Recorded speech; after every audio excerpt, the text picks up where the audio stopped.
कहीं छुपी हुई है।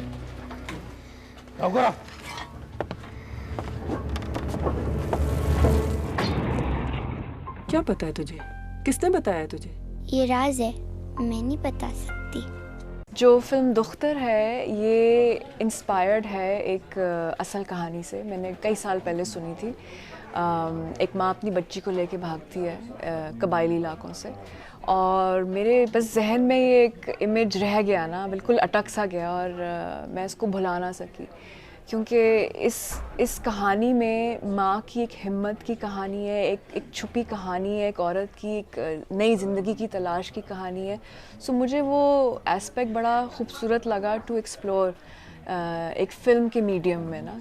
ये सफ़र शुरू हुआ फिर दुख्तर का। तो वो कैरेक्टर जिसके बाद जिसने आपको इंस्पायर किया है वो कहाँ है? वेल, उनकी असल कहानी तो मैं नहीं शेयर कर सकती, बट अगर उसकी इंस्पिरेशन उस माँ की कहानी से जो अपनी बच्ची को लेके भागती है, तो मेरे नज़दीक बड़ा इम्पॉर्टेंट था कि हम दिखाएं फ़िल्म में कि माँ और बच्चे की हिम्मत की कहानी है और एक नई ज़िंदगी की तलाश है। सो उस तरह से फिर ये एक रोड ट्रिप कहानी बन गई, उस तरह से।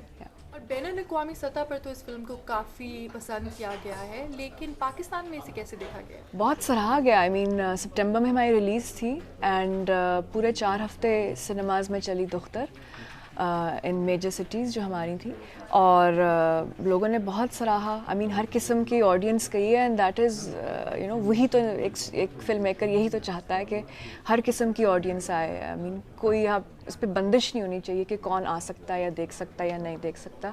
और बल्कि हम लोगों को तो बहुत खुशी हुई कि बहुत छोटी बच्चियां भी देखने आई, अपनी क्लासों के साथ आई, उनकी टीचर्स उनको लेके आई। तो ये एक नई किस्म की ऑडियंस थी हमारे लिए, और चूँकि हम पूरे 4 हफ्ते वहाँ चले, तो मेजर बॉलीवुड फिल्में निकल रही थी, लॉलीवुड की भी निकल रही थी, तो और हॉलीवुड। तो हम एक छोटी सी फिल्म यूँ डटे रहे, जमे रहे, तो वो एक अच्छा आई थिंक एक मैसेज है। अच्छा, ये आपकी पहली फिल्म थी और कहते हैं कि पहली फिल्म बनाना इतना मुश्किल होता है कि बस, तो आपके लिए ये सफ़र कैसा था? बहुत कठिन सफ़र था ये, मगर मुझे बहुत खुशी है कि हमारे साथ बहुत ऐसे लोग आए ऑन बोर्ड, स्पेशली मेरे जो प्रोड्यूसर हैं खालिद अली, मोहम्मद खालिद अली, कराची बेस्ड हैं।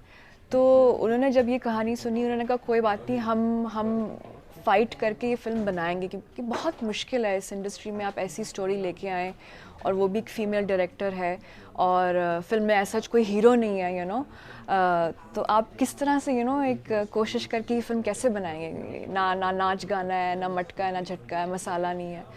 तो उस तरह से जब आप एक रियलिज़म, एक रियल कहानी, एक रियल स्टोरी और उस एंगल से आप लेके आते हैं, तो आई थिंक पाकिस्तान में इस वक्त there is a space to grow, I think. और उस तरह से आई थिंक इसीलिए दुख्तर डिड वेल, क्योंकि ऑडियंसेस जो हर किस्म की फ़िल्में देख रही थी, नाच गाना टाइप, उनके लिए एक बहुत फ़र्क किस्म की एक स्टोरी थी, और उन्होंने बहुत सराहा, एक्टर्स को सराहा, इतने अच्छे ज़बरदस्त एक्टर्स हैं। अच्छा, आपने अभी बोला है कि इस फिल्म में ना कोई हीरो है, ना कोई नाच गाना है, तो ऐसी फिल्म की फंडिंग कैसे होती है? बहुत मुश्किल है।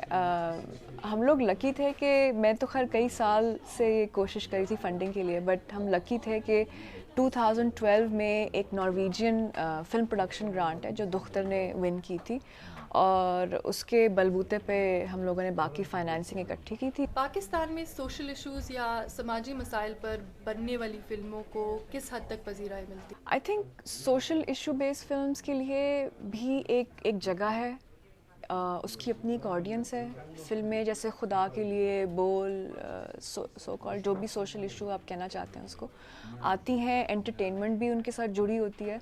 और दुख्तर ने एक तरह से एक माइलस्टोन क्रिएट किया है इस इंडस्ट्री में कि सिनेमा के हवाले से उसने एक ऐसा पर्सपेक्टिव बयान किया जो कि पहले नहीं था। अच्छा, इस फिल्म को बनाने में आपने कौन से चैलेंजेस को सबसे ज़्यादा फेस? सबसे बड़े जो चैलेंज था हमारे लिए वो था कि चूँकि हम लोग गिलगित बल्तिस्तान एरिया में फ़िल्मिंग कर रहे थे, एक तो बहुत ठंड थी, -13 डिग्री सेल्सियस था। जो लॉजिस्टिकल प्रॉब्लम्स थे, चैलेंजेस थे, वो सबसे सामने हमारे थे हर वक्त। कास्ट एंड क्रू को किस तरह आप हेल्दी रखो, सेफ़ रखो, सिक्योरिटी सिचुएशन बदलती रहती थी, हर घंटे में बदल रही थी।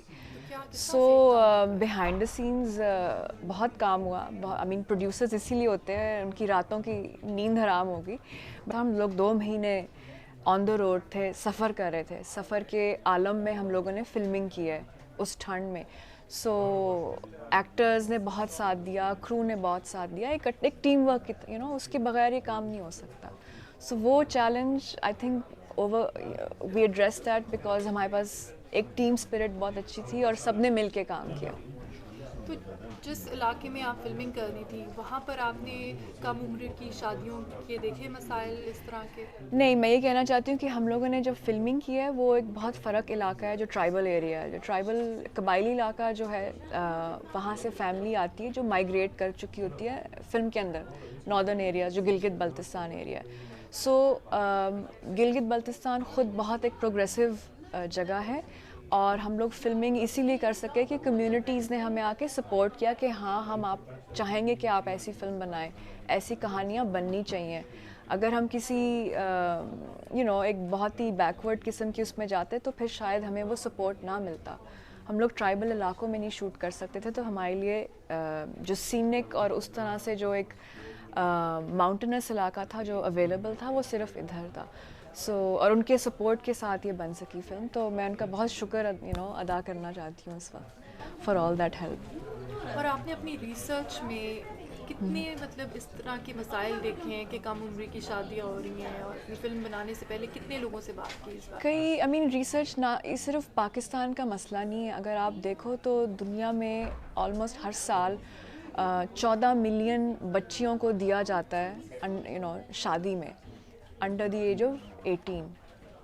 सो ये सिर्फ एक पाकिस्तान का मसला नहीं है, और मैंने ख़ुद काम भी किया हुआ है इस इशू पे। मेरी अपनी बेटी भी है। सो मेरे लिए एक बहुत ये इशू बहुत मेरे दिल के करीब था कि मैं इसको बनाऊं और इसमें कॉम्प्रोमाइज़ ना करूं। और मेरे ख्याल से इस वक्त चूँकि एक अवेयरनेस बन चुकी है इस इशू पे, वो सबसे बड़ा एक स्टेप होता है। आप किसी को लेक्चरबाजी से नहीं बदल सकते, ठीक है? आप अगर उनको एक कहानी दें, वो उनको सोचने दें, वो मौका दें, तो सबसे पावरफुल बात वही है जब ऑडियंस उठ के चली जाती है सिनेमा से, उनके दिमाग में एक आइडिया रह जाता है। वो सबसे पावरफुल चीज़ है मेरे ख्याल से इस पे। अच्छा, एक तासुर ये भी है कि तालीम और वक्त के साथ साथ कम उम्र की शादियों में कमी आई है, लेकिन आप इसके बारे में क्या कहना है? आई भी है और नहीं भी आई। स्पेशली अगर आप पाकिस्तान में देखें तो इस वक्त चूँकि अब फंडामेंटलिज्म का एक स्ट्रॉन्ग होल्ड बन चुका है, तो उसकी वजह से जो आपकी प्रोग्रेसिव आवाज़ें हैं या जो एक ख़यालात हैं, उनको इतना वो अलाउ नहीं किया जा रहा टू एग्जिस्ट। और इसका ताल्लुक़ डायरेक्टली एजुकेशन से भी है, इसका ताल्लुक़ पॉवर्टी से भी है, इसका ताल्लुक़ कई इलाकों से भी है पाकिस्तान के अंदर।